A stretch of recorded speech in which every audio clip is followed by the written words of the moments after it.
Nous avons quitté nos maisons pour un seul objectif, Seigneur, c'est de venir t'adorer. Ainsi, je te prie, ô Dieu, de ne pas permettre que nous retournions dans nos maisons telles que nous sommes venus. Mais que par ta parole, tu puisses nous parler, par ta parole, tu puisses nous bénir, par ta parole, tu puisses nous élever spirituellement. Ô Dieu, nous comptons sur ta grâce. Seigneur, prends le contrôle de la réunion, Seigneur.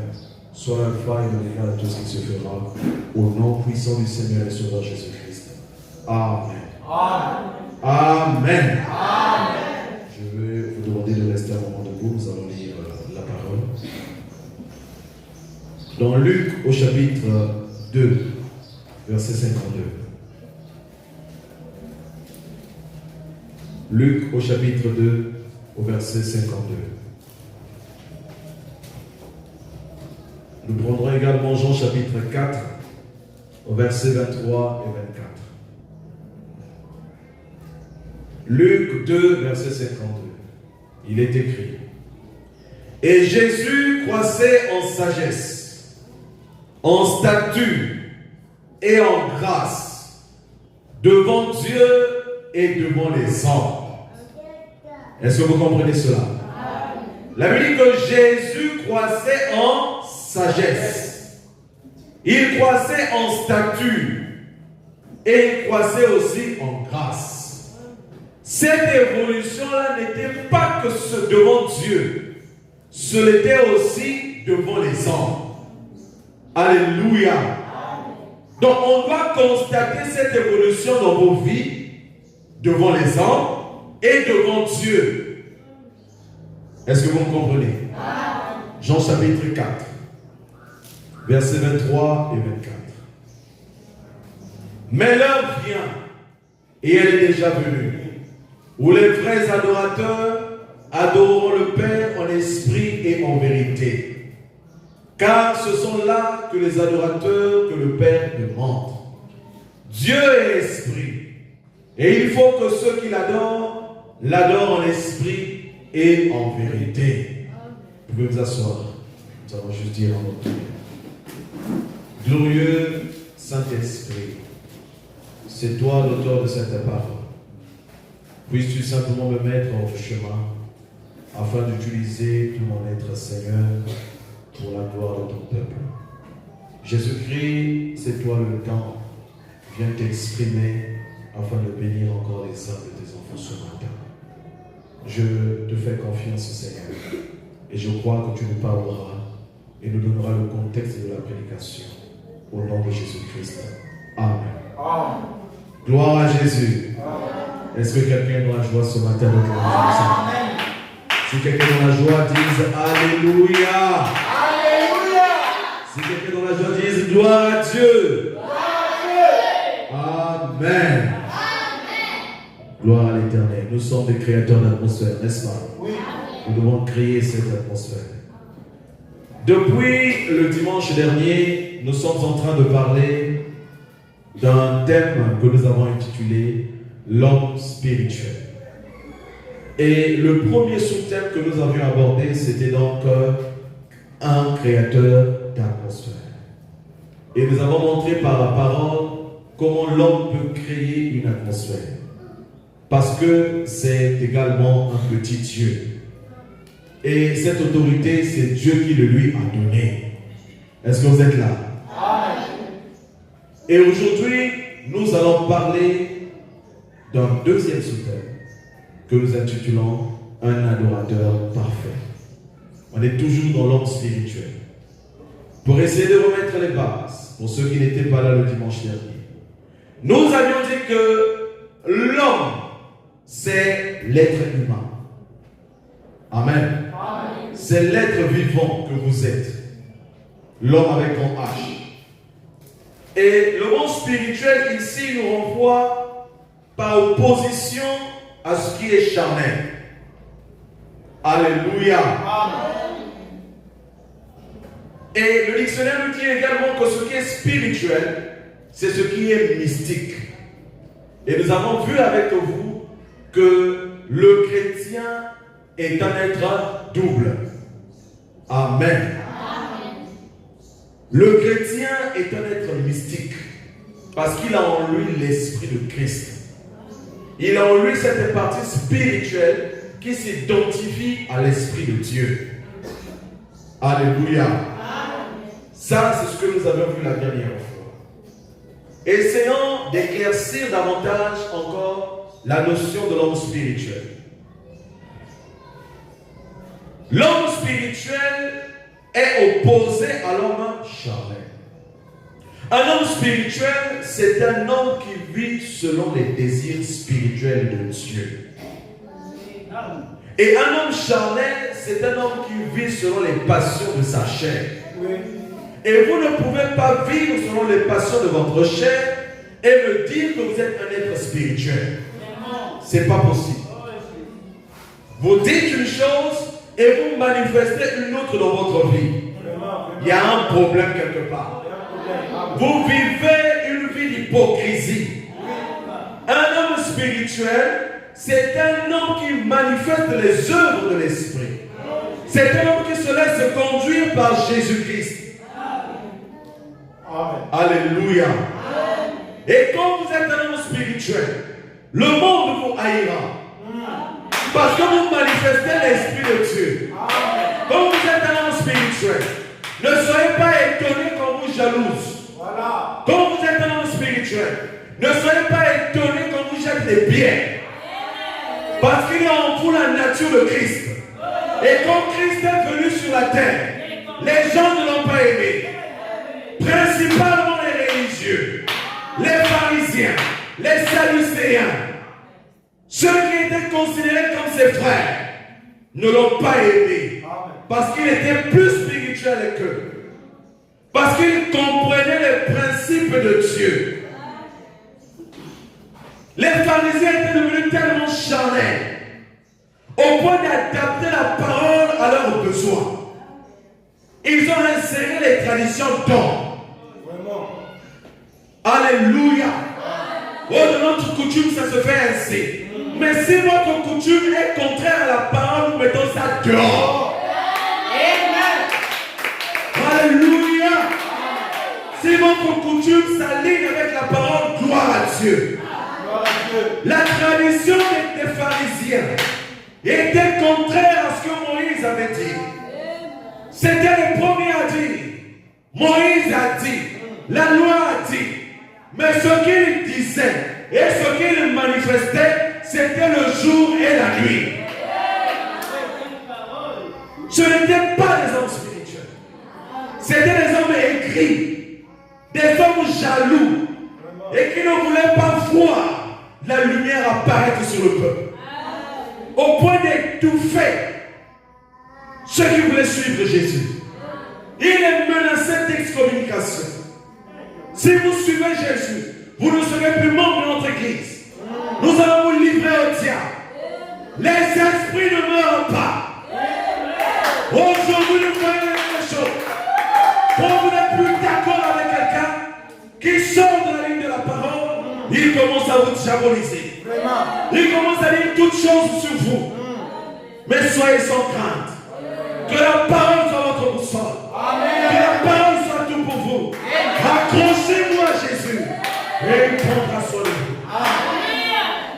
vous. L'homme spirituel. On ne l'aimera pas.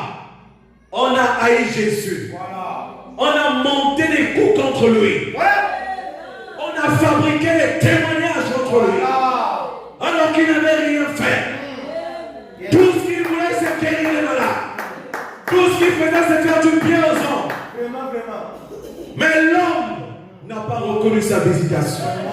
Et aujourd'hui encore, il y a des hommes qui n'ont pas reconnu leur visitation. Je leur ai envoyé un prophète. Mais ils ont jeté ce prophète. Ils ont traité ce prophète de tous les noms. Mais gloire soit rendue à Dieu. Il ne manque pas de témoins quelque part. Dieu a toujours des témoins quelque part. Quand il pensait que Jézabel avait tué tous les prophètes de Baal, mais Dieu s'était réservé encore 7000 qui n'avaient pas fléchi le genou devant Baal. Et nous ne fléchirons pas les genoux devant Baal. Gloire à Dieu. L'homme spirituel. Le prophète a dit. Donc, question et réponse sur la Genèse. Au paragraphe 21. Il dit maintenant, si Dieu a créé l'homme à son image et à sa ressemblance, quel genre d'homme a-t-il créé? C'était un homme esprit. Et le livre de la Genèse nous le confie. Que le premier homme que Dieu a créé, c'était un homme esprit. Et la Bible dit que Dieu lui donnait la domination sur les bétails, sur les poissons et sur toutes choses. Alléluia. Quand vous êtes spirituel, vous avez sur vous l'autorité de dominer. Cette autorité a été donnée à l'homme spirituel. Amen. De dominer sur les bétails, de dominer sur les oiseaux, de dominer sur la création de Dieu. Et le prophète dit encore, mais quand il le créa, là il fit l'homme à son image pour diriger le bétail, diriger les bêtes des champs, exactement comme le Saint-Esprit dirige les croyants aujourd'hui. L'homme spirituel, il est né pour diriger, il est né pour dominer. Alléluia. On ne peut pas le garder dans l'esclavage. On ne peut pas le lier.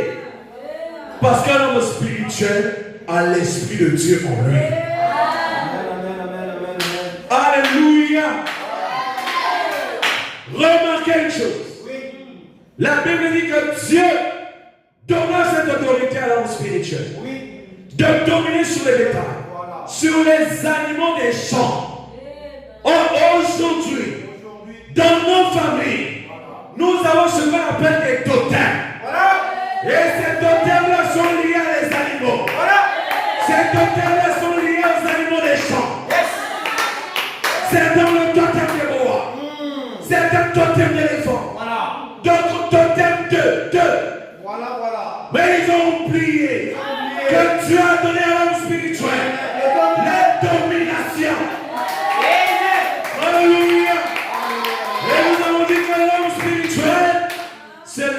est né de nouveau. Et quand vous êtes né de l'Esprit de Dieu, vous allez dominer sur ces choses. Gloire à Jésus. Vous serez haïs parce que vous êtes spirituel. On ne vous aimera pas parce que vous êtes spirituel. Joseph était haï de ses frères. Qu'est-ce qu'il avait fait pour qu'on le livre, pour qu'on le vende à 30 pièces d'argent? Il ne faisait que rêver. Il ne faisait que recevoir les anges, des révélations de la part de l'Éternel. Mais ses frères ont commencé à le haïr. Pourquoi? Parce qu'il n'était pas spirituel. Ne soyez pas étonnés qu'on ne vous aime pas. Parce que vous cachez leur plan. Parce que vous cachez leur plan. Quand tu veux attaquer une personne, c'est vous qu'on voit en intercesseur. Parce que vous êtes spirituel. Je promets votre image afin de protéger les membres de votre famille. Vous devenez un Joseph pour eux. Alléluia. Joseph, il n'a pas été aimé. Il racontait simplement ses expériences à ses frères. Ses frères ne l'ont pas aimé. Alléluia. C'est très sérieux, frère. Le monde est rempli des hommes charnels. Le monde est rempli des hommes charnels. Ils ne savent plus discerner c'est quoi la volonté parfaite de Dieu. Quand ça les arrange, ils sont spirituels. Mais quand ça les arrange pas, ils deviennent charnels.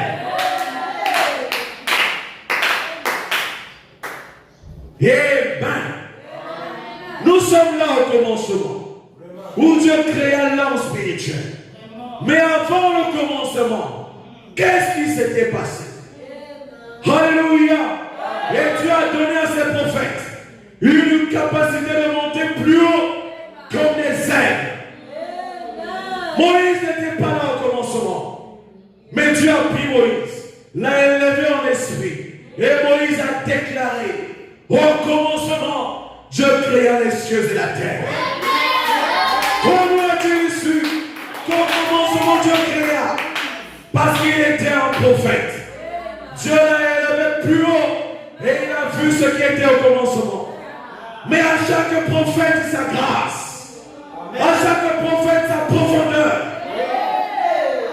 Jean est arrivé. Jean a vu ce qui était aussi au commencement. Et Jean a déclaré: au commencement était la parole. La parole était avec Dieu. Et la parole était Dieu. Ça c'est des gens. Alléluia. Ce n'est pas fini. La révélation est progressive. La révélation est continuelle. Et quand le prophète du temps de la femme est arrivé, il est monté plus haut que Jean. Il est monté plus haut que Moïse. Et il a déclaré, avant qu'il y ait quoi que ce soit, il y avait la grande fontaine d'amour. Alléluia. Il y avait cette grande fontaine d'amour. Gloire à Jésus. Et dans ce âge, nous avons reçu une onction prophétique. Alléluia. Nous avons en nous cette onction prophétique. C'est pourquoi il nous est appelé des aiglons. Des aigles de Dieu. Amen. Vous êtes les aigles de Dieu. Vous êtes les aigles de l'Éternel. Vous devez monter plus haut. Ne restez pas dans la basse-cour. Ne restez pas dans les critiques. Ne restez pas dans les médisances. Mais montez plus haut dans la présence de Dieu. Un aigle ne se limite pas là dans la basse-cour, mais il monte plus haut. Gloire à Jésus. Il n'y avait pas de lumière, pas d'attente, mais là-dedans, il y avait un grand être surnaturel. Il n'y avait rien au commencement. Et cet être surnaturel, c'était le gros Jéhovah. Qui remplissait tous les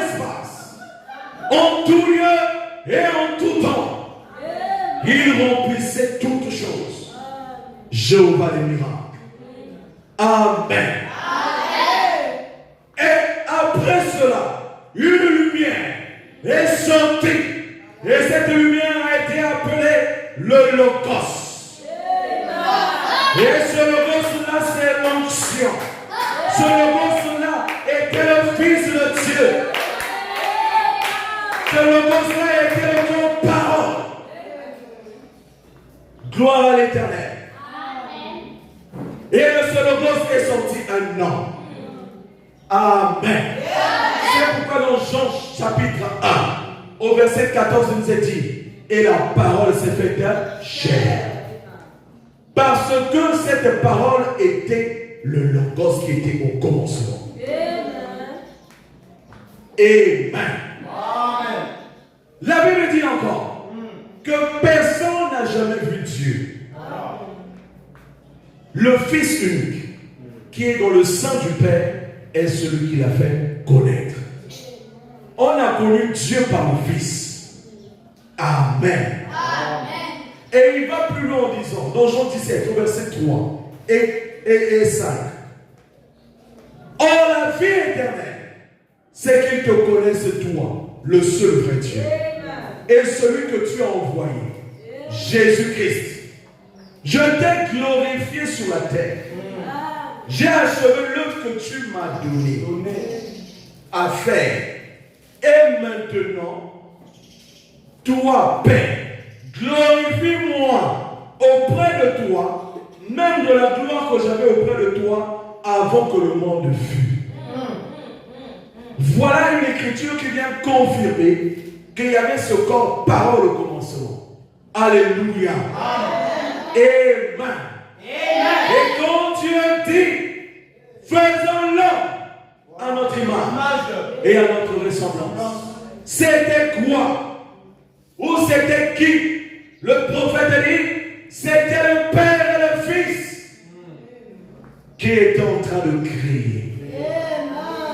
Amen. Et c'est ainsi que l'Éternel, au chapitre 2 de la Genèse, au verset 7 notamment, il forma l'homme à la poussière de la terre et souffla de ses narines et devint un être vivant. Voilà ce qui s'est passé au commencement. Et je tiens aussi à préciser que lorsqu'il créa l'homme, il le créa mâle et femelle. Et il fit pour l'homme un esprit rude. Et il fit pour l'esprit féminin un esprit tendre, humble et délicat pour la femme. Et quand la femme a été créée, Dieu a pris une côte d'Adam pour créer la femme. Exactement. Comme pour dire qu'elle était sortie de lui. Et l'Église est sortie de Jésus. Alléluia. Une femme ne doit pas avoir un tempérament tendre. Amen, amen, amen, amen. Quand une femme agit comme un homme, elle sort de sa position. Oui. Quand une femme se comporte comme un homme, elle sort de ce que Dieu avait défini pour elle. Vraiment. Elle n'est plus à sa place. Amen. Une femme qui plaint son mari. Tu n'es pas à ta place. Une femme qui veut dominer. Tu n'es pas à ta place. Alléluia. Un homme ne doit pas se laisser tirer au bout du nez. Parce que Dieu lui a donné l'autorité. Il est la tête. Amen. Alléluia. Et le prophète dit que c'est une honte que les femmes aient perdu leur délicatesse. Plus de tendresse. Elle devient rude comme un homme. Quand vous la voyez, vous avez l'impression que c'est un homme. Revenez à la parole. Parce que l'esprit que Dieu a mis en vous, c'est un esprit de tendresse. Amen. Et donc Dieu est en train de travailler pour nous ramener à cette image du commencement. Alléluia. Et nous sommes en train de parler aujourd'hui d'un adorateur parfait. Est-ce que vous êtes avec moi? Mais nous allons avancer. Nous allons entrer pleinement dans le sous-terre de ce matin. Un adorateur. Que dit le dictionnaire sur ce mot? L'adoration est comprise comme étant, ou l'adorateur est une personne qui célèbre et honore un Dieu. Amen. Tel que les adorateurs du soleil, ils célèbrent et honorent une divinité. Une personne qui aime beaucoup quelqu'un ou quelque chose. Ah, j'adore ceci. J'adore cette personne. Le degré de cet amour-là est très élevé. Quand vous vous mettez à adorer. Amen. Donc, un adorateur, c'est une personne qui célèbre et honore un Dieu, une divinité. Mais nous n'adorons pas les divinités étrangères. Nous n'adorons pas les dieux étrangers. Nous adorons le véritable Dieu. Son nom, c'est le Seigneur Jésus-Christ. Amen, amen, amen. Amen. Mais ce que les gens ne savent pas, c'est que l'adoration est aussi un mode de vie. Vous ne le savez pas. L'adoration est un mode de vie. Elle n'est pas seulement limitée au chant et au culte. L'adoration, c'est ce qu'une divinité cherche, recherche. Parce que Dieu veut qu'on l'adore. Et Satan veut aussi qu'on l'adore. Et quand un esprit d'adoration est sur vous, faites attention à celui-là que vous voulez adorer. Nous avons été placés ici-bas pour servir et adorer l'Éternel seul. Dieu a mis en l'homme cette soif-là d'adorer. Mais il faut savoir, avoir la révélation de qui est-ce que vous devez adorer. Nous n'adorons pas un homme, comme font les gens aujourd'hui. Mais nous adorons Jésus-Christ. Alléluia. Les gens aiment qu'on l'adore. C'est un esprit. L'adoration n'est pas une chose à négliger. Les empereurs d'autrefois dans l'histoire, quand ils arrivaient au sommet de leur gloire, ils voulaient qu'on les adore. Ils étaient devenus des divinités. Alléluia. Et nous avons vu ça aussi dans la Bible. Nous avons vu un roi du nom de Nebuchadnezzar. Quand il est arrivé au sommet de sa gloire, il s'est pris pour Dieu. Et le fait de s'être pris pour Dieu, Dieu a mis en lui un esprit d'animal. Il est allé dans la forêt manger le gazon. On ne prend pas la place de Dieu. La Bible dit: tu n'auras point de Dieu devant ma face. Point de Dieu. Et c'est un commandement qui a encore sa vigueur aujourd'hui. Qui adores-tu, mon frère? Amen. Le téléphone que tu as peut être aussi une forme d'adoration. C'est juste. Quand il faut te consacrer, tu es tout le temps sur ton téléphone. C'est une forme d'adoration. Parce que tu donnes du crédit à ça. Et tu prends Dieu, tu le mets derrière. Vraiment, vraiment. Merci. Merci. Amen. Alléluia. Amen. Oh, moi, mes enfants, tu adores tes enfants plus que Dieu. Dieu va te les arracher. Alléluia. On ne parle pas avec Dieu. Il ne partage sa gloire avec personne. Quand il constate que ton estime pour une personne est plus que ce que tu as pour lui, il retire cette personne. C'est juste. Amen. Certains ont précipité la mort des autres. Oui, oui. À cause de ce sentiment-là. Ne le faites pas. Ah, moi, mon mari, je l'adore. Moi, mon mari, je l'adore. Qui est ton mari devant Dieu? Voilà. Amen. Aime Dieu plus que ton mari. Oui, oui, oui. Que Dieu te bénisse. Exact. Amen. Alléluia. Amen. La distraction a calé les cœurs. Vraiment, vraiment. Les gens ne savent plus comment se contenir. Ils ne savent plus comment se consacrer. Oui. Ils ne savent plus comment passer même une heure dans la prière. Yes. Jésus a pris les disciples. Ils sont allés dans le jardin de Gethsemane. Jésus leur dit, restez là. Je m'en vais prier. Mais vous aussi, intercédez. Quand il revient, les disciples KO. Oui. Il dit, mais vous n'arrivez même pas à tenir 1 heure avec moi. C'est quand la dernière fois que tu as fait même 1 heure de prière? C'est quand la dernière fois, mon frère? Dieu veut que tu lui donnes la première place. Parce que le monde de vie est une adoration. Tu peux adorer Satan par ton accoutrement. Quand tu t'habilles mal, poitrine d'or, jambe d'or, c'est une forme d'adoration. Tout ton corps. On n'a pas besoin de ça. Que Dieu te bénisse. Oui. Aujourd'hui, Satan est allé plus loin. Je leur laisse mettre les jupes, mais les jupes serrées. Des tissus moulants. On voit tout. Et parlez-nous de ça. On veut aller au ciel. Arrêtez ça. Soyez le véritable fils de Dieu. Soyez le véritable fils de Dieu.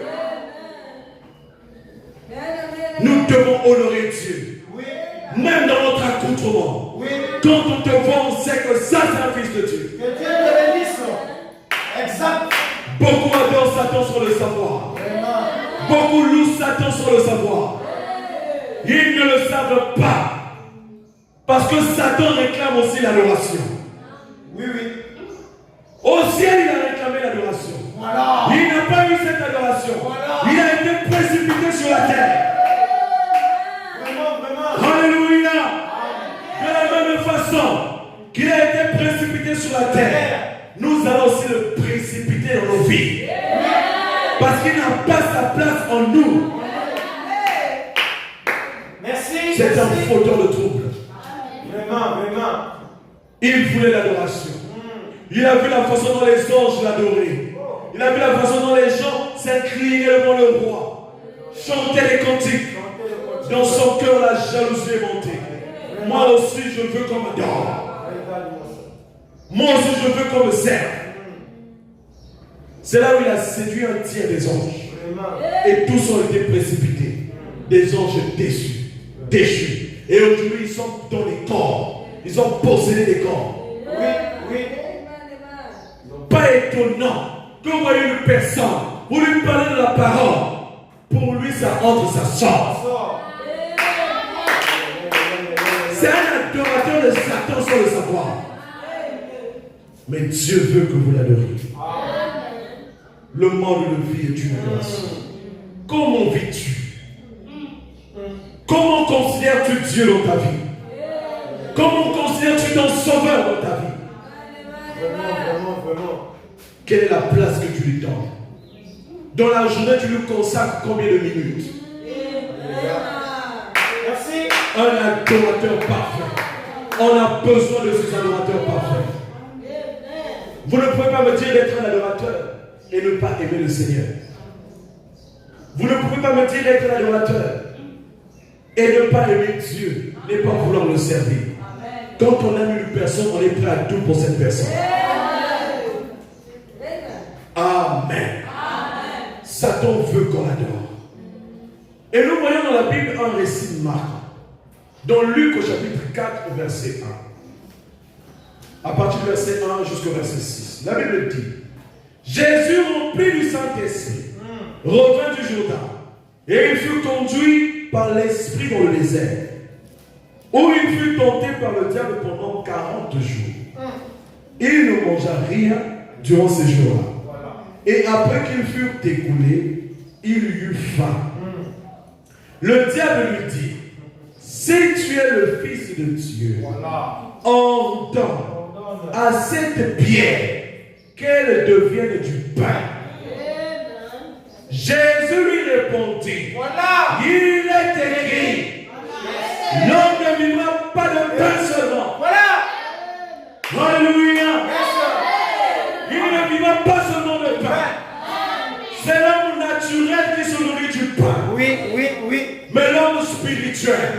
se nourrit de la parole. C'est juste. Quand vous nourrissez l'homme naturel, tous les jours, le matin vous le nourrissez, à midi vous le nourrissez, le soir vous le nourrissez. Parce que vous savez que si vous ne le nourrissez pas, il sera faible. Oui, oui. Amen. Mais l'homme spirituel qui est en vous, pourquoi vous ne le nourrissez pas? Voilà pourquoi vous n'avez pas d'autorité. Voilà pourquoi vous n'avez pas de puissance. Voilà pourquoi vous n'avez pas de foi. En de peu de foi. Oui. Tu donnes plus à manger à ton homme naturel. Mais ton homme spirituel aussi doit grandir. Jésus a dit dans les évangiles qu'il croissait en grâce, en stature et en sagesse. Il ne devait pas une vie stagnée comme les chrétiens d'aujourd'hui. 15 ans, 20 ans dans la marche, tu es le même hier, aujourd'hui. Et demain, tu seras encore le même. Non, non, non. Merci. On t'a connu bavard, on t'a connu critiqueur. Après 15 ans, tu es le même frère critiqueur. Que Dieu te bénisse. Merci. Il y a quelque chose qui ne va pas. Tu dois croître en sagesse. Tu dois croître en grâce. Dieu doit se révéler à toi continuellement. Et nous devons aller de gloire en gloire, de puissance en puissance, de manifestation en manifestation. Et cette église doit manifester ça. Merci. Amen, amen, amen, amen. Le diable ayant élevé, lui montrant en un instant tous les royaumes de la terre. Parce qu'il ne cherchait qu'une seule chose, l'adoration de la part du Fils de Dieu. Et il lui dit, je te donnerai toute cette puissance et la gloire de ces royaumes, car elle m'a été donnée, et je la donne à qui je veux. Voilà le diable qui s'exprime devant le Christ. Si tu m'adores simplement, c'était simple. Si tu m'adores simplement, tu t'agenouilles seulement, je te donne tout le royaume de la terre. C'est une offre alléchante. C'est une offre bénéfique. Mais derrière, il y avait quoi? Et c'est ce que le diable fait. Il veut que vous l'adoriez. Et le prophète a dit, dans la brochure, les réalités infaillibles du Dieu vivant, prêché le 26 juin 60, au paragraphe 114. Il dit que si Satan ne peut pas leur cacher la vérité, il dit que si Satan n'arrive pas à cacher cette vérité que vous connaissez, qui est la parole, Christ en vous, qu'est-ce qu'il fait? Il rend les gens fanatiques. Voilà. Vous n'avez pas compris. Voilà. Voilà une autre tactique de Satan aujourd'hui. Quand il sait qu'il ne peut pas vous cacher la vérité, alors il fait de vous un fanatique. Il fait de vous un fanatique. Au point de considérer l'homme plus que Dieu. Ah, mon pasteur. Voilà. Même quand il est en erreur, tu dis mon pasteur. Voilà. Tu soutiens son erreur. Amen. Un fanatique, c'est une stratégie de Satan. Et vous êtes en train d'adorer Satan sans le savoir. On ne doit pas être des fanatiques. On doit aimer la parole. Quand tu marches selon les principes de la parole, on est avec toi. Mais quand tu t'écartes des principes de la parole, on s'écarte de toi. Les gens deviennent trop fanatiques. Sans comprendre, ils sont fanatiques. Pas de révélation, fanatiques. Le voilà qui mange la garde de moi j'ai cru le message. Moi j'ai cru le message. Mais dans le fond, un tombeur. Et Dieu te bénisse. Dans le fond, il y a un sorcier. Chaque soir, il ne dort pas. Il va maudire les bien-aimés. C'est un fanatique de Satan. Un fanatique de Satan. Amen. Voilà une tactique oubliée. Les chrétiens sont pris dans le filet. Oui. Ah, mon église. Entre-temps, dans ton cœur, tu n'as même pas le Saint-Esprit. Amen. Les églises ne sauvent pas.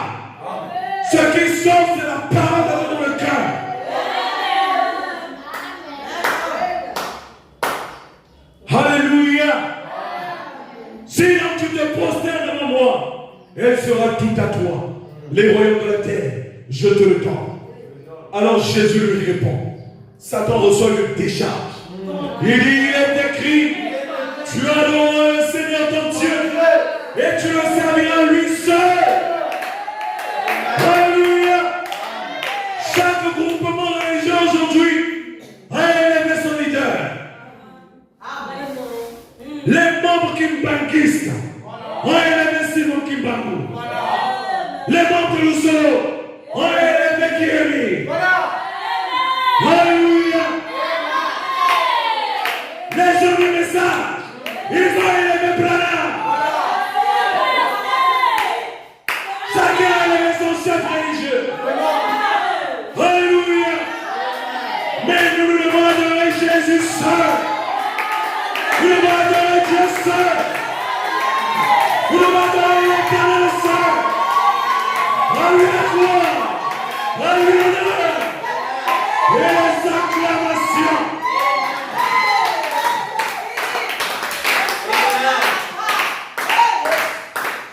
Chaque groupement religieux va élever son chef. Ça ne doit pas être le cas ici. En Marc 16 tabernacle. La seule personne qui va être élevée, c'est le Seigneur Jésus-Christ. La seule personne qui doit être adorée, c'est Dieu. Nous ne voulons pas des fanatiques comme le menu. Nous voulons la révélation de la parole dans le cœur. Un peuple sans révélation, c'est un peuple qui fera un accident en cours de route. Gloire à Dieu. L'Éternel nous a bénis en ce temps de la femme. Frère Banami, notre frère, c'est notre précieux frère. Nous l'aimons. Alléluia. Il nous a apporté la parole de Dieu, le message de l'heure. Dans les âges, la parole était embrouillée. Oh, pour adorer Dieu, il faut allumer une bougie. Est-ce que les apôtres l'ont fait? Oh, pour adorer Dieu, on doit dégrainer un chapelet. Est-ce que les apôtres l'ont fait? La parole devait être révélée en ce temps de la fin. Et Dieu a jugé bon de prendre cette parole, de susciter un Élie pour nous apporter toute la parole. Béni soit le Saint qu'il a porté. Et mon Dieu, mes frères, oui, un adorateur parfait. L'heure vient et elle est déjà venue. Où les vrais adorateurs adoreront le Père en esprit et en vérité. Car ce sont là les adorateurs que le Père demande. Dieu est esprit. Et il faut que ceux qui l'adorent en esprit et en vérité. Alors maintenant, vous devez faire attention au mode de vie que vous menez. Oui. Quand vous faites des choses contraires à la parole, vous êtes en train d'adorer Satan sans le savoir. Amen. Dieu seul mérite la gloire. Un adorateur parfait, un homme spirituel. Un adorateur parfait ne peut pas être un homme charnel. C'est pas possible. Or, un adorateur est celui qui apporte des sacrifices. Vous êtes avec moi? Un adorateur, c'est une personne qui apporte des sacrifices à sa divinité. Que ce soit les adorateurs de Satan, que ce soit les adorateurs de Dieu, les deux apportent des sacrifices à leur divinité. Amen. Mais bizarrement, les adorateurs de Satan savent mieux adorer Satan que les chrétiens savent mieux adorer Dieu. Ils ont plus de révélations dans leur Dieu que les chrétiens ne l'ont dans leur Dieu. Le chrétien se Vraiment. Il ne sait pas ce que tu as mis en lui. Vraiment. Il ne sait pas ce que Dieu lui a donné. Quand il est question de faire un sacrifice, un païen, il te le fait bien.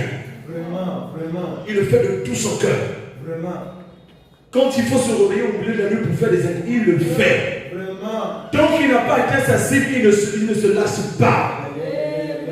Ça, c'est les adorateurs de Satan. Oui. Mais les chrétiens, tu pries une fois, après tu te lasses. Vraiment. Quel adorateur es-tu? Dieu m'aide. Quel adorateur es-tu? Vraiment. Dieu a besoin des vrais adorateurs. Alléluia. Il a besoin des vrais adorateurs. Et en tant qu'adorateur, nous devons apporter des sacrifices à Dieu seul. Et la Bible dit, dans Hébreux chapitre 10, la loi qui possède le nombre des biens à venir et dans l'exacte représentation des choses ne peut jamais amener par le même sacrifice qu'on offre perpétuellement chaque année, amener les assistants à la perfection. Ici, c'est l'apôtre Paul qui est en train de parler.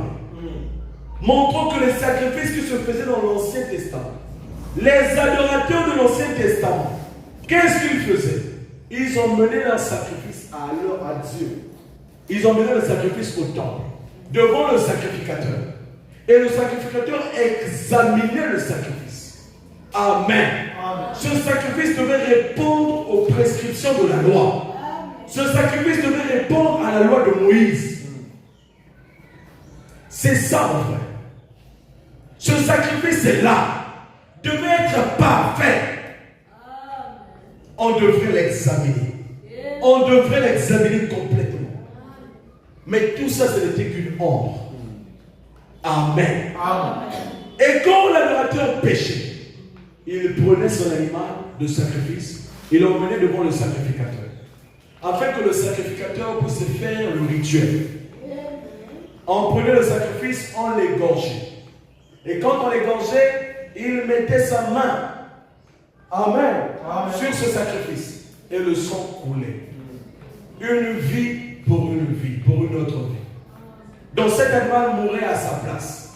Mais le problème, c'est que l'esprit de l'animal ne pouvait pas revenir sur lui. Oui, oui. Parce que la vie d'un animal est inférieure à celle de l'homme. Oui. Amen. Amen. C'est pourquoi les sacrifices sous le sang des boucs et des taureaux n'étaient pas parfaits. Amen. Il fallait qu'il y ait un sacrifice parfait. Il fallait qu'il y ait un sacrifice parfait. Et ce sacrifice devait répondre aux exigences. Oui. Ce sacrifice devait répondre à la loi de Moïse. Mais il y avait un problème avec ceux qui venaient avec leur sacrifice. C'est que quand ils venaient, ça devenait une coutume. Voilà. Ça devenait une habitude. Quand ils viennent avec leur sacrifice, ils savent qu'en donnant mon sacrifice, là, je vais être pardonné. Voilà. Et ils repartaient avec la même conscience de péché. Ce qui fait que ça devenait un rituel. Voilà. Ce n'était plus une révélation. Amen. Ce n'était plus une révélation. Quand il venait devant Dieu, il avait conscience qu'il avait commis adultère. Il avait volé. Il avait péché. Il savait qu'en offrant ce sacrifice-là, mes péchés seront couverts. Je veux repartir, faire la même chose et venir encore donner mon sacrifice. Au point où Dieu, quand il a vu cela, il a dit que ça devient une puanteur à mes yeux. Alléluia. Une puanteur. Il ne pouvait plus sentir ces offrandes. Parce que le cœur qui offrait ces offrandes-là était impur. Dieu avait besoin d'un adorateur parfait. Mais pour qu'il y ait cet adorateur parfait, il fallait qu'il y ait aussi un sacrifice parfait. Alléluia. Dieu les a réprimandés. Arrêtez cette habitude-là. On ne sert pas Dieu par habitude. On sert Dieu par révélation. On vient à l'église par révélation. Tu viens à l'église parce que tu sais que Dieu va te parler. Parce que Dieu a besoin de toi. Tu dois être à ta place. Tu ne viens pas à l'église pour voir un frère ou pour voir une soeur. Non. Tu ne viens pas à l'église pour qu'on te compte. Pour voir ce que tu as porté. Ce n'est pas ça un adorateur parfait. Un adorateur parfait doit avoir le regard tourné vers Dieu. Et donc Dieu n'a pas voulu cela. Dans le livre de Nombres, au chapitre 21, au verset 9, la Bible dit, nous prenons des exemples pour montrer combien ces sacrifices devenaient une puanteur devant la face de l'Éternel. Nombre 21, verset 9. Moïse fit un serpent d'airain et le plaça sur une bêche. Et quiconque avait été mordu par un serpent et qui regardait le serpent d'airain conservait la vie. Ça, c'est dans l'Ancien Testament. Amen. C'était dans l'Ancien Testament.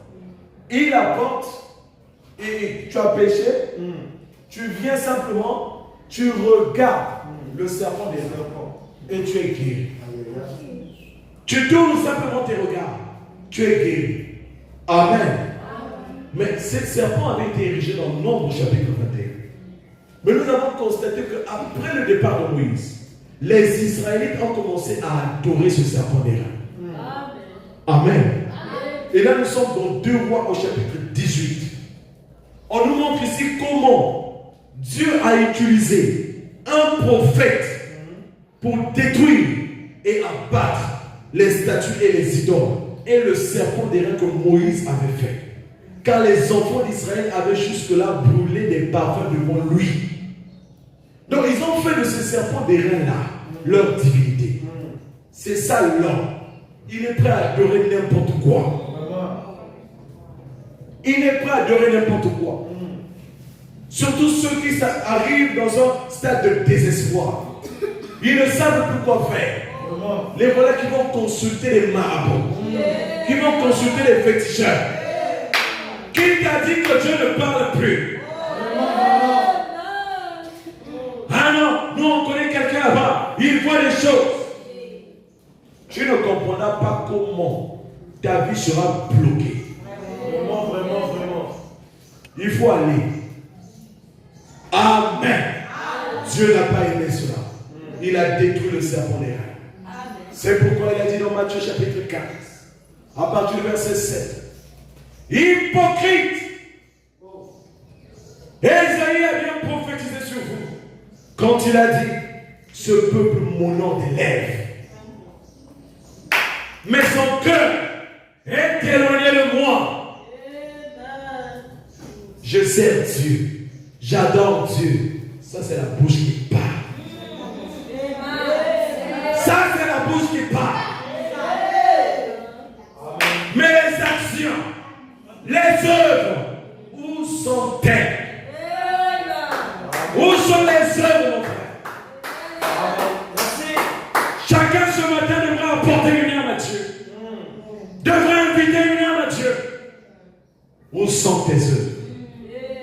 Il y a des chaises vides là. Et ça ne vous fait rien. Vous venez, vous écoutez la parole. Mais les gens qui sont là, qui n'ont même pas encore eu la possibilité d'écouter la parole, qu'est-ce que nous faisons? Merci. Hypocrite! Ésaïe a bien prophétisé sur vous. Vous m'adorez simplement des lèvres. Ah mon Dieu, mon Dieu, mon Dieu, mon Dieu. Mais une vie souillée. Mon Dieu, mon Dieu. Mais ton cœur est éloigné de Dieu. Des préceptes de Dieu.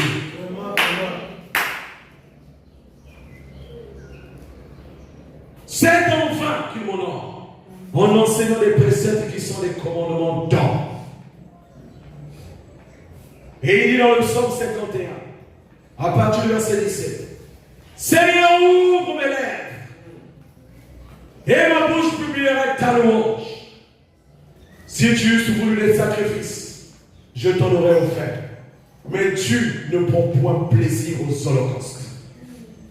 Les sacrifices qui sont agréables à Dieu, c'est un cœur brisé. Oh Dieu, je ne dédaigne pas un cœur brisé et contrit. Un cœur brisé, un cœur touché. La parole sort de la chair. Tu es concerné. Mais tu fais le vantard là où tu es. Tu penses que tu as encore du temps. Sois tranquille, Dieu va t'exposer. Je prie le Seigneur que ceux qui vivent mal et qui insistent, qui n'écoute pas la voix de Dieu soient exposés ici. Que Dieu ouvre les vases, qu'il ouvre les dents, et vous verrez la crainte va s'emparer des cœurs. Vraiment. On a besoin des vrais adorateurs. Amen. On a besoin de véritables fils de Dieu. Exact. Un cœur brisé. Tu n'es pas actif pour le royaume. Tu ne fais presque rien pour Dieu. Et tu dis que tu aimes Dieu. Oh Seigneur, aie pitié. Tu dis que tu aimes Dieu. Tu ne l'aimes pas. Parce que tes paroles te condamnent déjà. Et au lieu même que tu te réponds, tu dis, ah, ça va passer. Tu es en train de créer un fossé. Tu es en train de créer un fossé. Et le Seigneur est en train de s'éloigner de toi. Sans que tu le saches. Et après, c'est toi qui viens. Ah, je prie, je ne sens plus la présence de Dieu. Je prie, je ne sens plus rien. Où est-ce que tu as laissé Jésus? Où est-ce que tu l'as laissé? Un jour, Marie et Joseph se sont retrouvés au temple. Ils ont fini d'adorer. Et quand ils ont fini d'adorer, ils étaient avec l'enfant Jésus. Et ils sont repartis sans pour autant prendre conscience qu'ils avaient un enfant avec lui, avec eux. Et ils sont partis. Le prophète dit qu'ils sont entrés tellement dans des causeries. Ils ont oublié Jésus, la parole, au temple. Ils ont laissé là. Ils ont marché. Et après une journée de marche, ils se sont rendus compte que Jésus n'était pas là avec eux. Et c'est ce qui arrive à beaucoup de chrétiens. Vous marchez tous les jours. Vous pensez que Jésus est toujours à vos côtés. Mais il n'est plus là. Regarde simplement le zèle que tu as pour Dieu. Le zèle que tu avais au commencement n'est plus le même que tu as aujourd'hui. C'est juste. Avant, tu pouvais passer une nuit en chant. Tu as adoré le Seigneur. Oh Seigneur, merci. Juste en train de rendre grâce à Dieu. Ce Dieu qui t'a sauvé. Ce Dieu qui t'a aimé. Ce Dieu qui a pris soin de toi. Qui t'a arraché les griffes de Satan. Tu l'adores. Tu le loues. Tu le chantes toute la nuit. Tu ne regardes même pas leur passé. Mais aujourd'hui, ce n'est plus le cas. Ce n'est plus le cas. Il y a quelque chose qui ne va pas. Tu as perdu tes repères.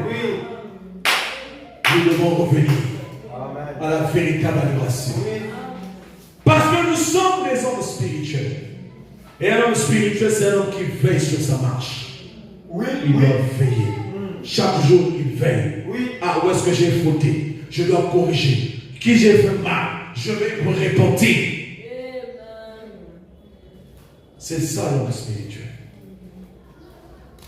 Un cœur brisé, c'est ce que Dieu veut.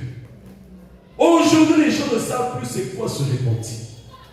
Ils viennent dans l'église de Dieu en train de mâcher du chewing-gum. Voilà. Plus de respect, plus de crainte. Voilà. Que Dieu te bénisse. Il est là dans l'église pendant que le pasteur apporte la parole. Voilà. Il est sur les réseaux sociaux, Voilà. en train de causer, en train de tchatcher. Que Dieu te bénisse. Plus de crainte dans les cœurs. Revenons à l'ancienne évangile. Revenons à la parole. Oui. Soyons de véritables adorateurs. Oui. Mettons de la discipline dans nos vies. Voilà. Et Dieu viendra. Oui. C'est pourquoi il a dit, tu n'as voulu sacrifice, ni offrande, mais tu m'as formé encore. Oui. Alléluia. Tu n'as rien ni holocauste, ni sacrifice pour le péché. Alors j'ai dit, voici je viens pour faire, oh Dieu, ta volonté. Il dit ensuite, je viens pour faire ta volonté. Il abolit ainsi la première chose pour établir la seconde. Alléluia. Les sacrifices. Le problème, ce n'était pas les sacrifices que les gens apportaient. Le problème, c'était les cœurs qui apportaient ces sacrifices. Quand tu viens dans la maison de Dieu Est-ce que ton cœur est disposé? Parce qu'un adorateur, c'est un créateur d'atmosphère. Un adorateur, c'est quelqu'un qui se prépare. Un adorateur, c'est quelqu'un qui sait qu'il adore. Alléluia. Et Dieu a fait de nous un royaume de sacrificateurs. Apocalypse chapitre 1 au verset 6. Et qui a fait de nous un royaume de sacrificateurs pour Dieu son Père? À lui soit la gloire et la puissance au siècle des siècles. Apocalypse 5 verset 9. Et il chantait un cantique nouveau en disant: tu es digne de prendre le livre et d'en ouvrir les sceaux, car tu as été immolé et tu as racheté pour Dieu par ton sang des hommes de toute tribu, de toute langue, de tout peuple et de toute nation. Et tu as fait d'eux un royaume et les sacrificateurs pour notre Dieu, et ils régneront sur la terre. Amen. Amen. Un royaume de sacrificateurs. Et un sacrificateur doit offrir des sacrifices. Hébreux 13, verset 15.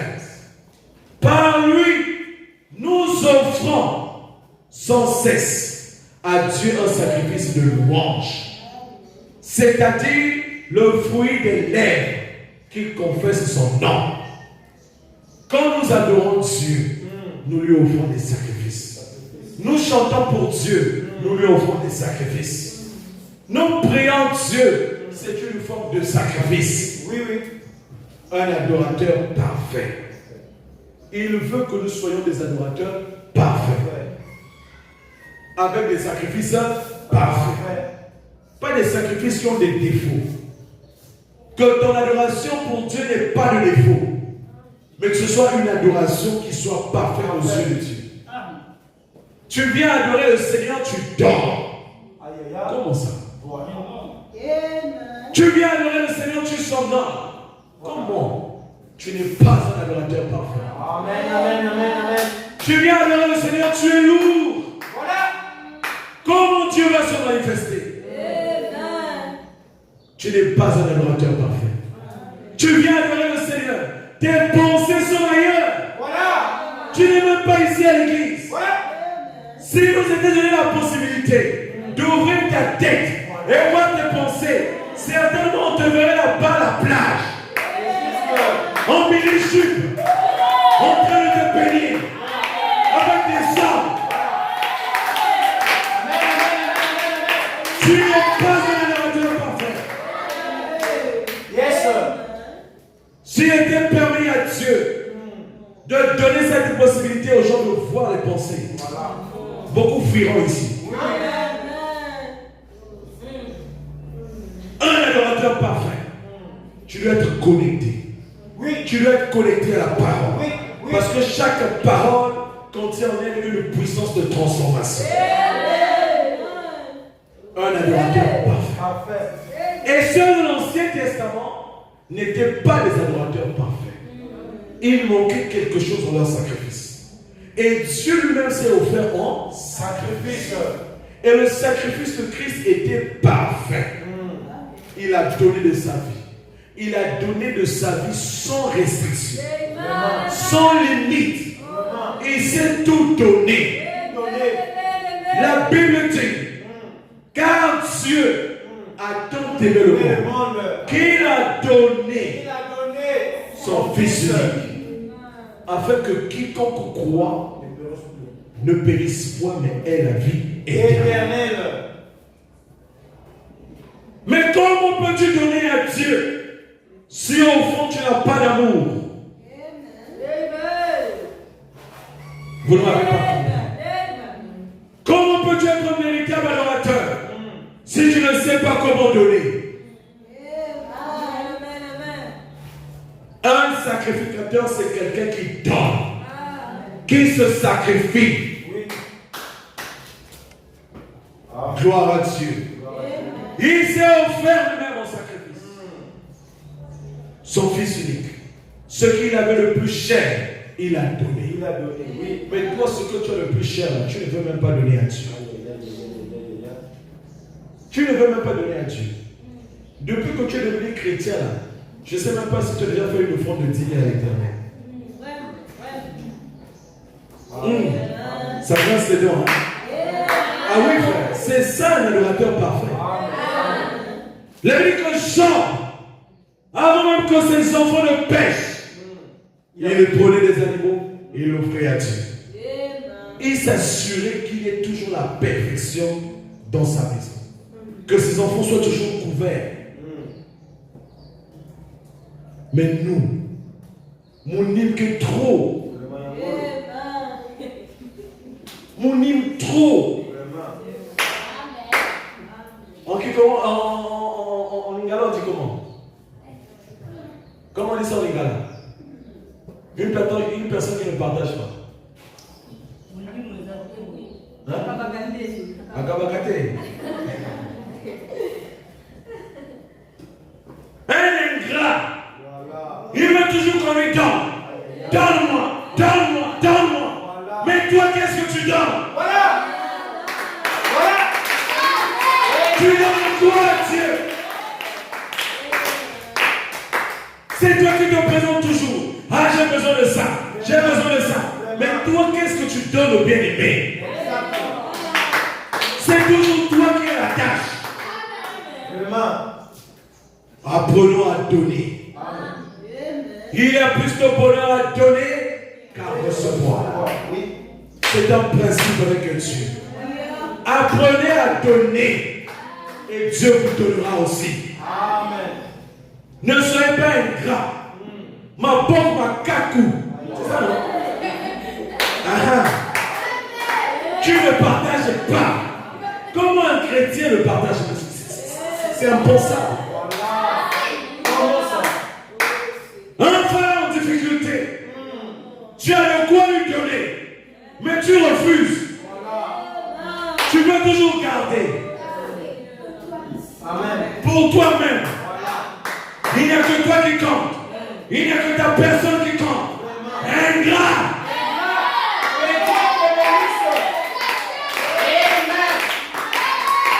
Un chrétien doit apprendre à donner. Il doit apprendre à se sacrifier. Et le sacrifice fait mal quelquefois. Parfois c'est tout ce que tu as. Mais tu donnes. Et quand tu donnes, le Seigneur te bénit aussi. Alléluia.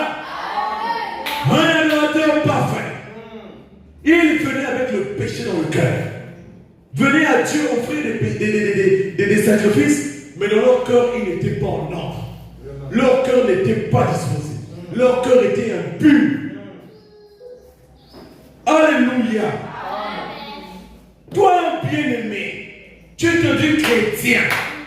Mais c'est toi qui traques toutes les sœurs de l'église. Alléluia. C'est un esprit de Satan. La Bible dit chasser le mal du milieu de vous. Alléluia.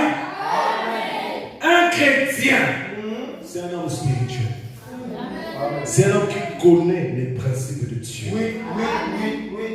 Quand il vient offrir son offrande à l'Éternel, son cœur est disposé. Il dit, oh Seigneur, me voici devant toi tel que je suis. Prends cette offrande. C'est de tout cœur que je te l'offre. Amen. Offrons à Dieu les sacrifices parfaits.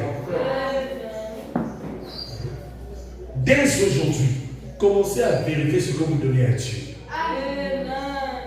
Commencez à vérifier et à analyser par rapport à ce qu'il vous donne et ce que vous recevez. Qu'est-ce que vous lui donnez? La marche chrétienne, c'est une vie de sacrifice. Et Dieu lui-même a été le parfait exemple. Il s'est sacrifié. Et dans Romains au chapitre 12, à partir du verset 1, il est dit ce qui suit. Ça, c'est l'apôtre Paul qui parle. Je vous demande donc, frères, à cause de la bonté que Dieu vous a témoignée, de lui consacrer votre être tout entier, votre corps, votre esprit, votre âme d'être consacré à Dieu totalement.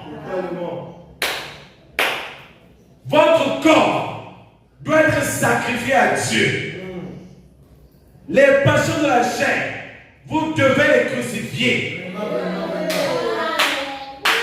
Les pressions charnelles, crucifiez-les. Tout ce qui est contraire à la parole de Dieu, qui ne répond pas aux normes, crucifiez-les. Parce que vous devez vous offrir à Dieu. Votre esprit doit être connecté à Dieu. N'ouvrez pas la porte à votre esprit à n'importe quoi. Ne regardez pas n'importe quoi. N'écoutez pas n'importe quoi. Amen. Que votre corps, vos forces et toutes vos facultés soient mises à sa disposition comme une offrande vivante. Dieu a donné des grâces aux enfants de Dieu. Tu peux avoir une grâce de faire quelque chose pour le Seigneur. Mais c'est une capacité que Dieu t'a donnée. Mais tu dois le mettre au service de Dieu. Dieu t'a fait la grâce de rester en prière pendant longtemps. Mais prie pour l'Église. Prie pour les bien-aimés. Tu dois offrir ça à Dieu, ce don-là à Dieu. Tes facultés à Dieu. Nous devons tout offrir à Dieu. Tout ce que nous sommes, nous devons donner à Dieu. Et il dit ceci.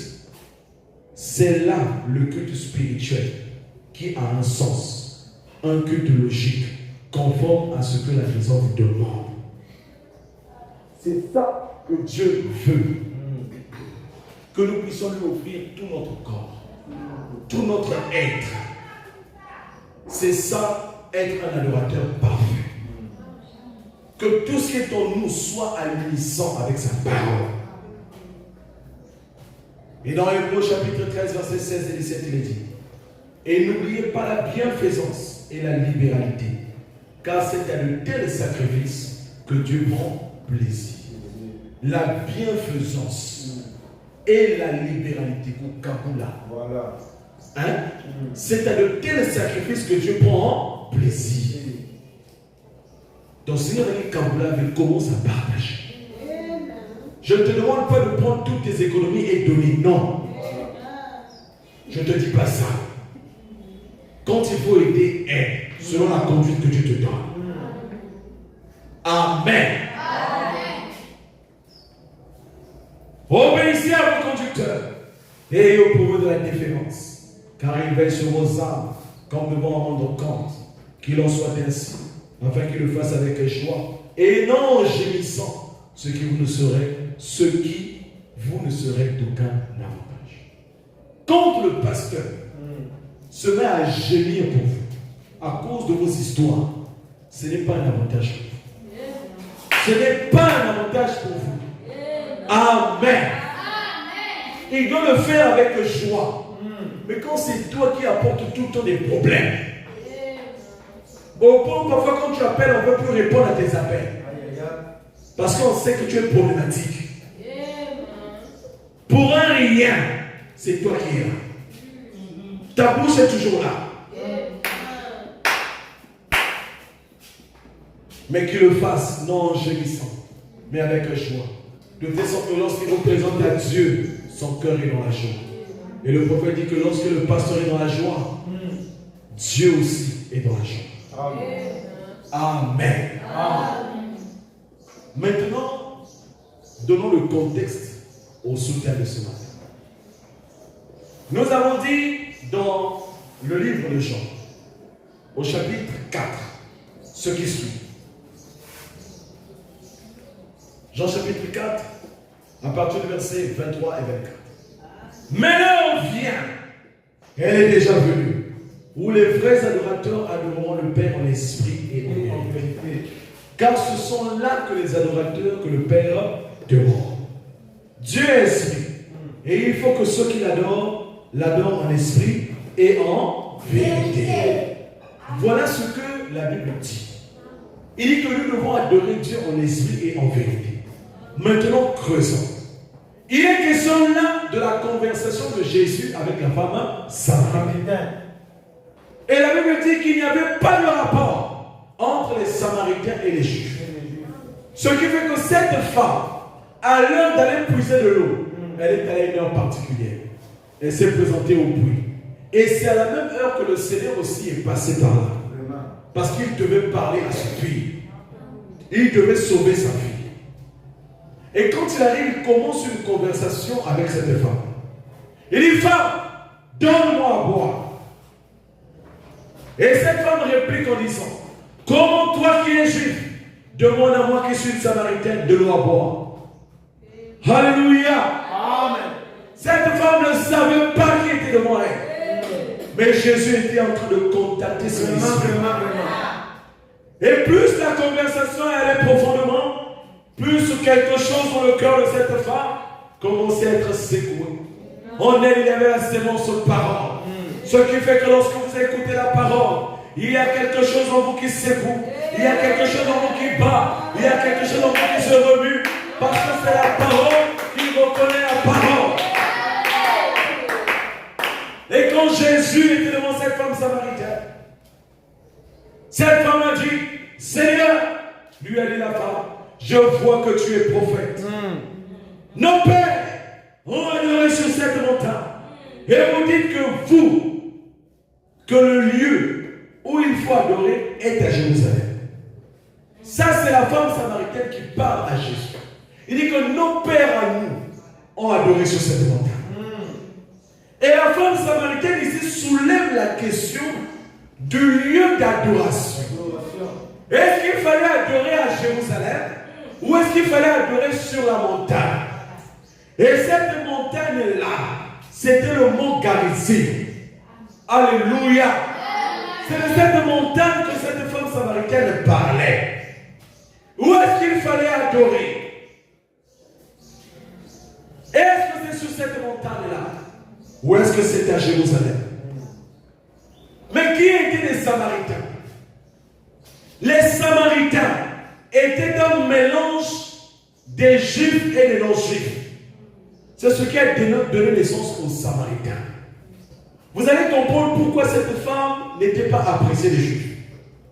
La Bible dit, dans 2 Rois chapitre 17, qu'après la chute du royaume du Nord, qui a eu lieu en 722 avant Jésus-Christ, les Assyriens ont déporté une grande partie du peuple, des étrangers, et les ont installés là, dans le peuple juif, parmi les saints juifs.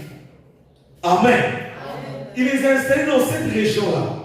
Et ces étrangers se sont mélangés aux Juifs. Et c'est ce qui a donné naissance aux Samaritains. Or, un Samaritain, c'est un mélange des Juifs et des non-Juifs. Amen.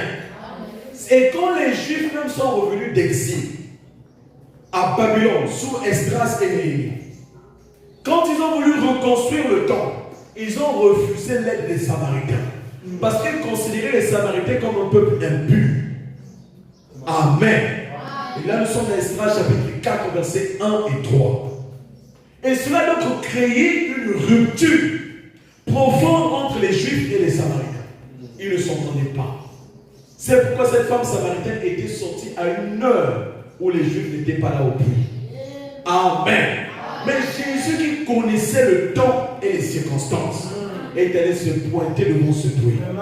Parce qu'il avait une âme qu'il devait gagner. Alléluia.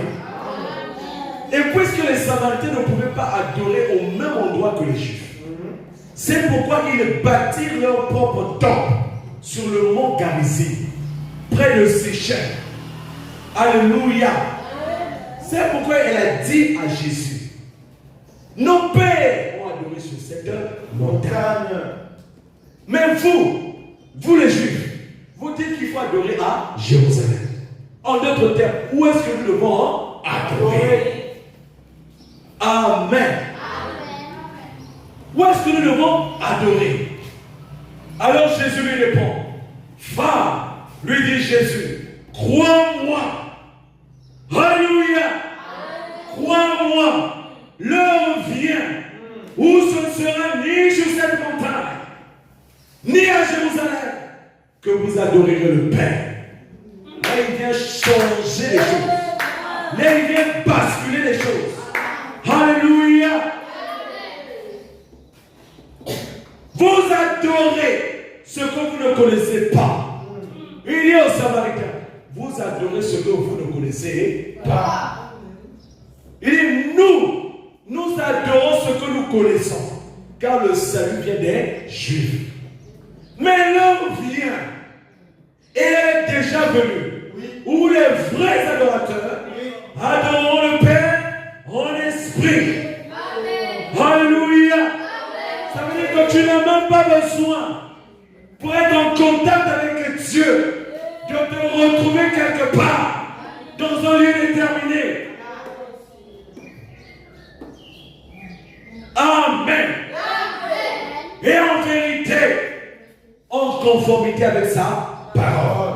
Il dit que ce sont là que les adorateurs demandent. Dieu change ici le lieu d'adoration. Alléluia.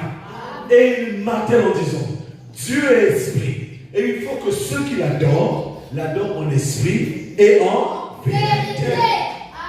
Ici, l'adoration n'est plus centrée sur un temple physique, mais sur la personne de Christ lui-même.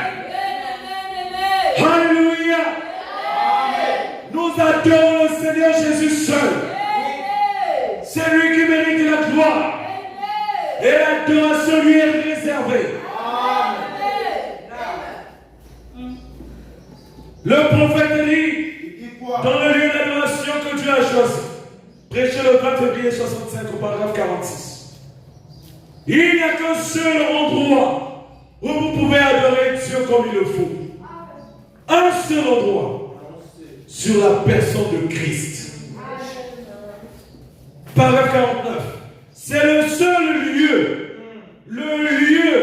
où Dieu a choisi de mettre son nom. Alléluia. Amen. Et c'est le seul lieu où il rencontre l'homme pour l'adoration. Vous êtes perdus à croire quoi que ce soit d'autre.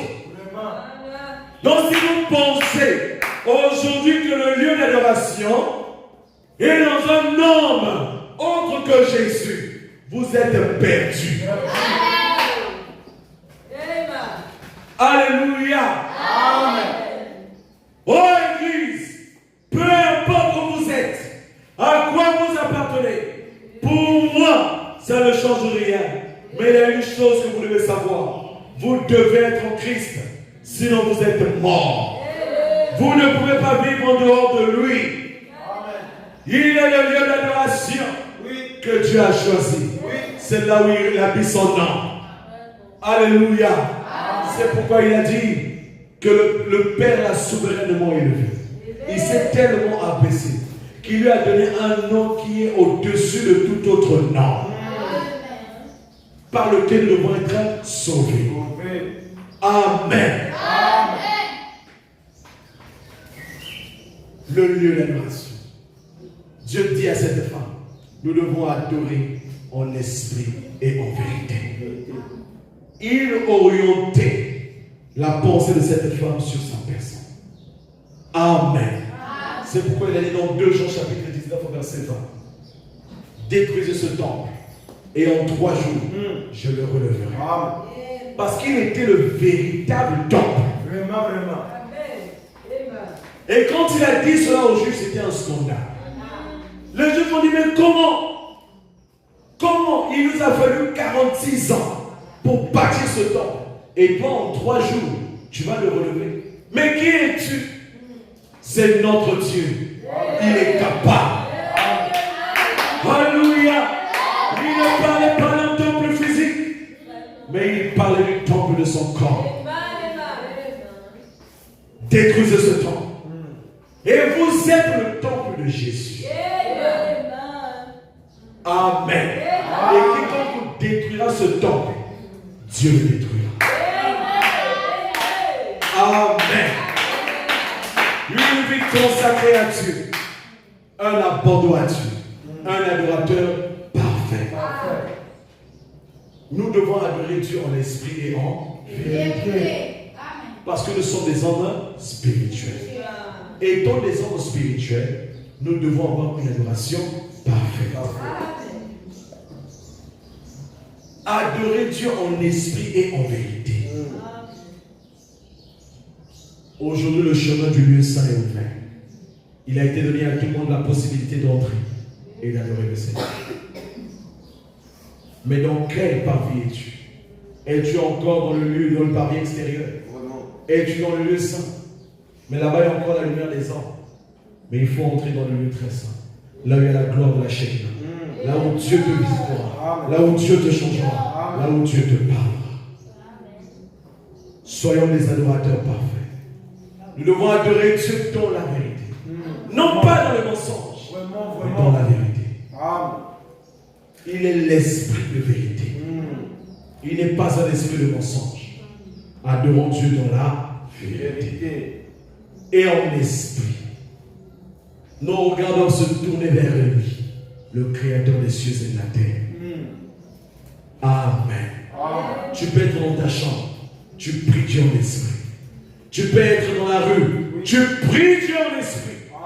Tu peux être partout ailleurs, tu pries Dieu en esprit.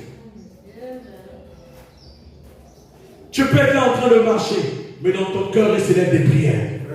C'est ça un véritable adorateur. Son cœur est constamment là devant l'autel, en train d'offrir des sacrifices. Et plus tu offres des sacrifices, plus Dieu t'agrée, plus tu es favorable à Dieu.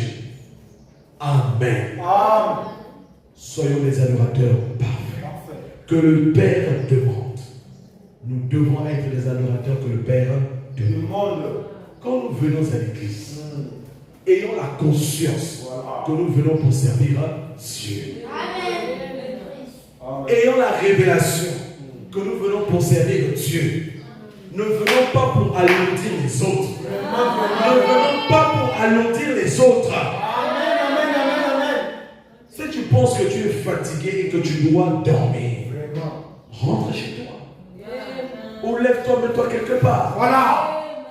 Amen. Mais tu dégages une atmosphère. Tu vas même jusqu'à ronfler, frère. Tu ronfles, on t'écoute. Frère, réveille-toi, non, je ne dors pas. Tu mens. Un adorateur parfait. Un homme spirituel, c'est un homme qui veille à son adoration. Est-ce que mon sacrifice est parfait? Est-ce que le sacrifice que j'ai donné à l'Éternel ce matin était parfait? Est-ce que mon cœur était pleinement disposé? Est-ce que mon sacrifice n'avait pas de défaut? Quand ton sacrifice a un défaut, Dieu rejette cela. Il veut que le sacrifice soit parfait. N'adorons pas Dieu des lèvres. Changeons cette façon de faire. Mais adorons Dieu avec des preuves à l'appui. J'adore le Seigneur. Voilà ce que je fais pour lui. Voilà ce que je fais pour lui. Voilà ce que je fais pour lui. Nous ne voulons plus des chrétiens discourants. Des chrétiens qui parlent pour ne rien faire. Nous voulons des chrétiens qui parlent et agissent. Amen. Nous avons besoin des adorateurs.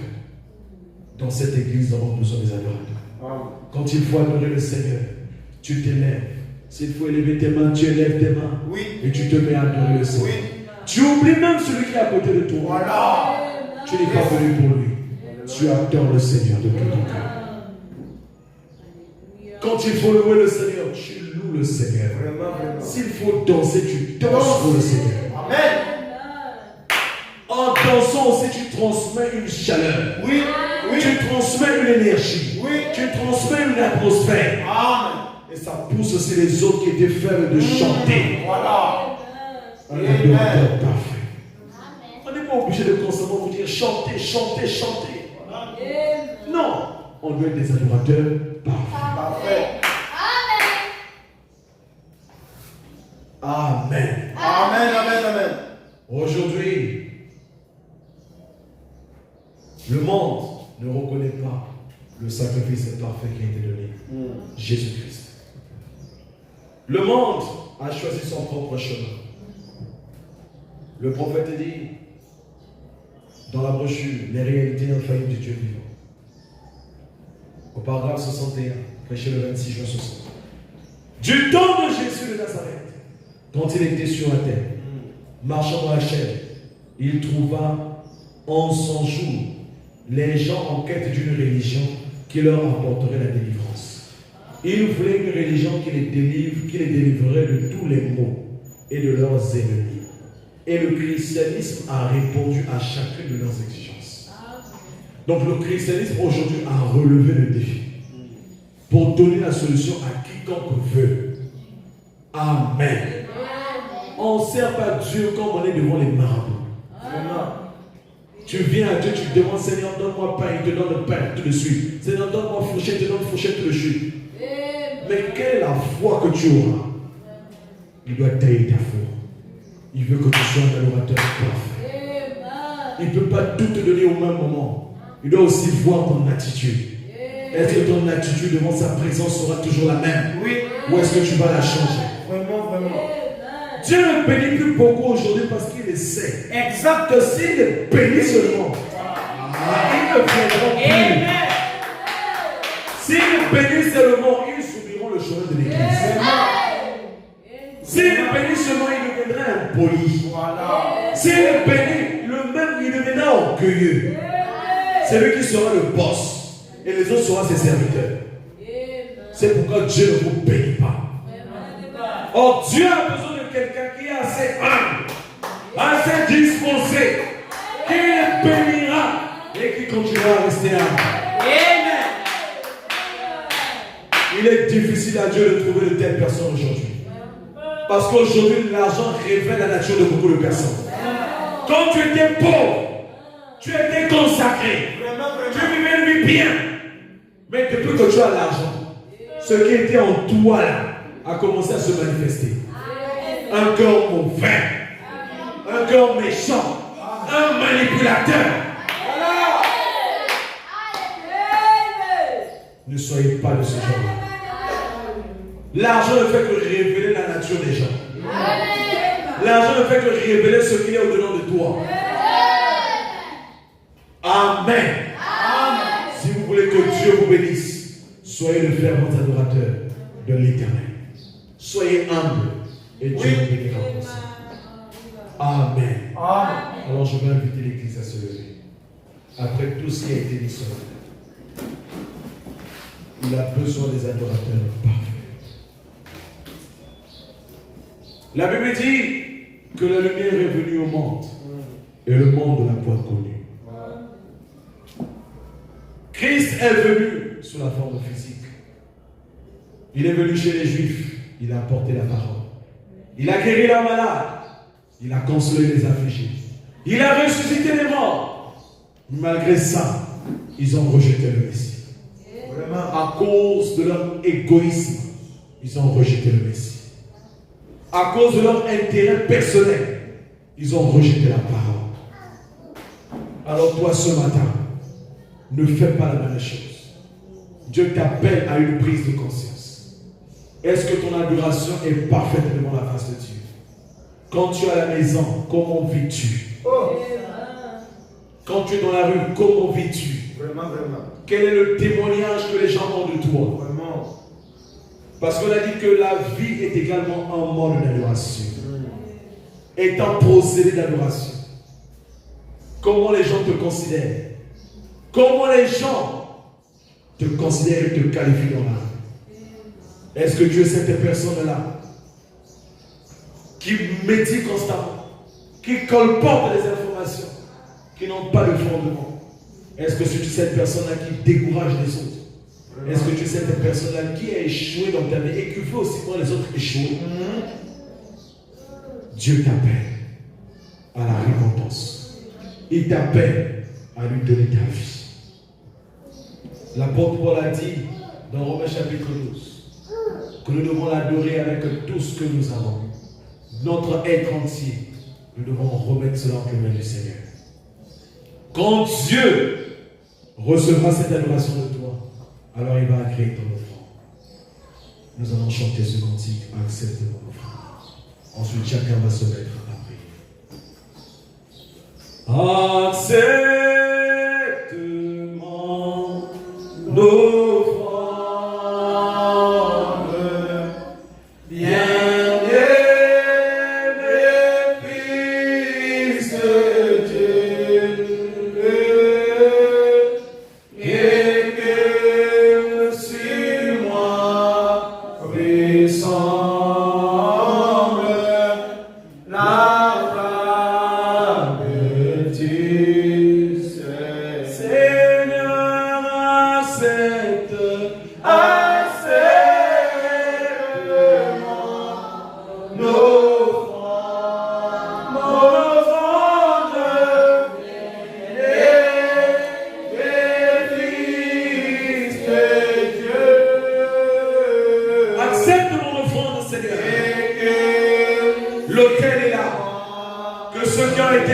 Par la parole, ils peuvent revenir à l'autel, répandre leur vie à Dieu, dire à Dieu, Seigneur, souviens-toi de moi. Je n'ai pas été un vrai animateur, mais je te demande, Seigneur, ce matin, de m'accorder ta grâce. Je ne veux pas repartir tel que je suis venu, mais accorde-moi la grâce d'être pardonné. Ne regarde pas ton frère, ne regarde pas ta soeur, il est question de toi. Si tu n'avais jamais donné ta vie à Dieu, tu n'avais jamais abandonné ta vie à Dieu, c'est le moment, l'appel t'est donné. Viens à Jésus pour abandonner ta vie à lui. Recommande ton sort à l'Éternel et il te donnera ce que ton cœur désire. Maintenant, je vais inviter chacun à élever sa voix et à prier le Seigneur Jésus-Christ. Élevons tous la voix comme des adorateurs parfaits. Demandons à Dieu sa grâce et sa miséricorde, de faire de nous ce royaume de sacrificateurs qui offrira à Dieu des sacrifices parfaits, l'offrande de nos lèvres, qui offrira nos vies à lui. Alléluia. Merci Seigneur Jésus. Merci Père éternel pour ta grâce. Merci Seigneur notre Dieu. Merci Seigneur notre Dieu pour ta miséricorde.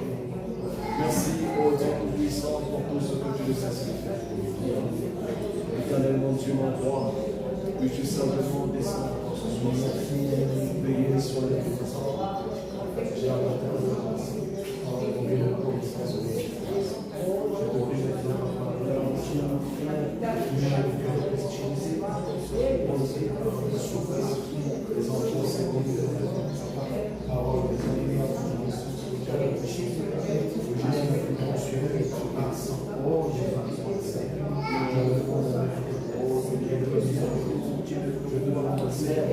parole des amis,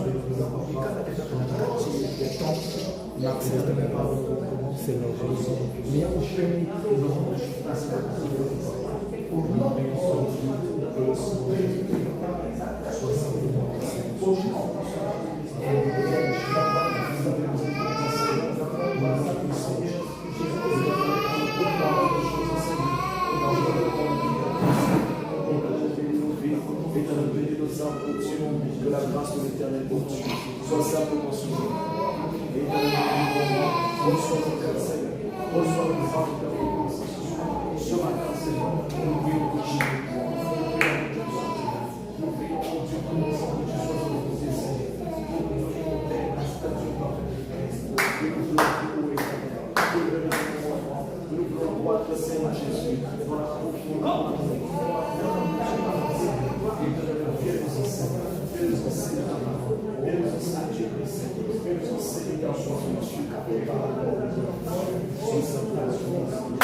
Merci Jésus-Christ.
Veux-tu avoir la victoire sur le mal? La force est dans le sang. La force est dans le sang. Veux-tu avoir la victoire sur le péché? Oh, la force est merveilleuse et dans le sang. Il y a force, il y a force, force merveilleuse et forte dans le sang, et l'agneau, au sauveur. Il y a force, force merveilleuse et forte dans le sang, et c'est l'agneau.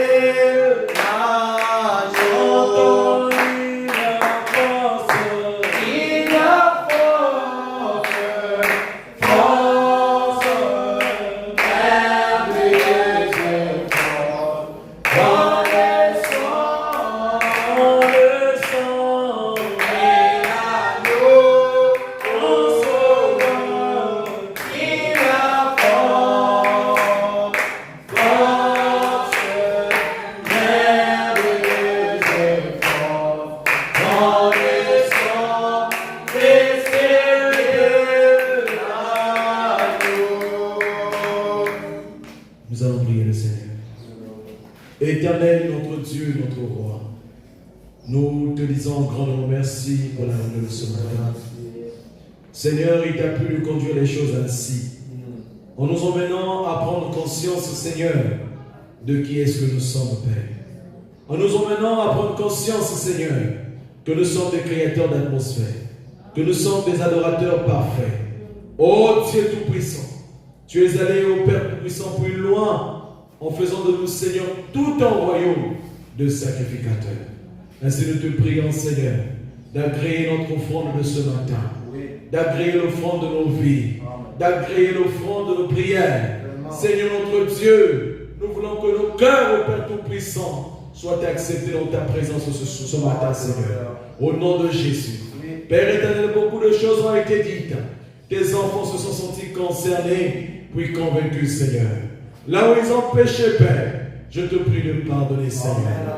Car il y a ce sang parfait qui a été déversé là à la croix de Golgotha. Oh Dieu de gloire, que ce sang vienne ôter le péché dans la vie de tes enfants, Seigneur. Oh Éternel, tu as aussi dit, Père, qu'il n'y a plus de condamnation pour ceux qui sont en Jésus-Christ.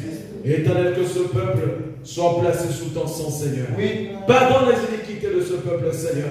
Je les réclame à toi, ô Dieu. Et je prie, Père, qu'il puisse revêtir, Seigneur, l'âme des adorateurs de Jésus-Christ. Père bien-aimé, que l'adoration ne revienne qu'à toi seul, Père, éternel notre Dieu. Ô Père, qu'il ne soit point séduit par le monde, Seigneur, qui adore tout et n'importe quoi. Certains adorent le soleil, certains adorent les arts, certains adorent, ô Dieu Tout-Puissant, des vedettes de cinéma. Mais nous, Seigneur notre Dieu, nous avons juré allégeance à un seul et véritable Dieu, le Seigneur et Sauveur Jésus-Christ, l'époux de nos âmes, Seigneur. C'est pourquoi ce matin, nous te disons, reçois la gloire, reçois nos acclamations, reçois nos cris de joie, Seigneur Jésus, parce que tu es ta Père, toutes les choses sont éternelles. Loin le cœur de ta présence, loin le cœur de ton amour, loin le cœur de ton onction, et fais de nous, Seigneur, de véritables adorateurs qui t'adoreront en esprit et en vérité. Qu'il en soit ainsi, Seigneur. Bénis tes enfants, Père. Soutiens-les, ô Dieu Tout-Puissant, à tous égards. Au nom de Jésus-Christ, notre Dieu, notre Père. Amen. Amen. Que Dieu vous bénisse. Amen. Alléluia. Pour vous asseoir maintenant, je tiens à adresser à l'église les salutations du pasteur. Le pasteur Danick vous salue au nom du Seigneur Jésus-Christ. De là où il a la vision, il vous dit shalom. Shalom. Il veut vous entendre, il vous suit, il veut vous dire shalom. Amen. Que Dieu soit béni. Nous sommes arrivés à la fin de notre réunion. Nous allons saluer notre frère. Salut ton frère. Dis-lui shalom. Salut ta soeur. Dis-lui shalom. Que le Seigneur te bénisse. Que le Seigneur te voie. Que le Seigneur prenne soin de toi. Amen. Gloire à Jésus. Pendant ce temps, je vais inviter le frère Emma à s'approcher et à faire circuler le panier de fond. Pendant ce temps, nous allons chanter un cantique. L'amour de Dieu est si merveilleux.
Si riche, si profond. Si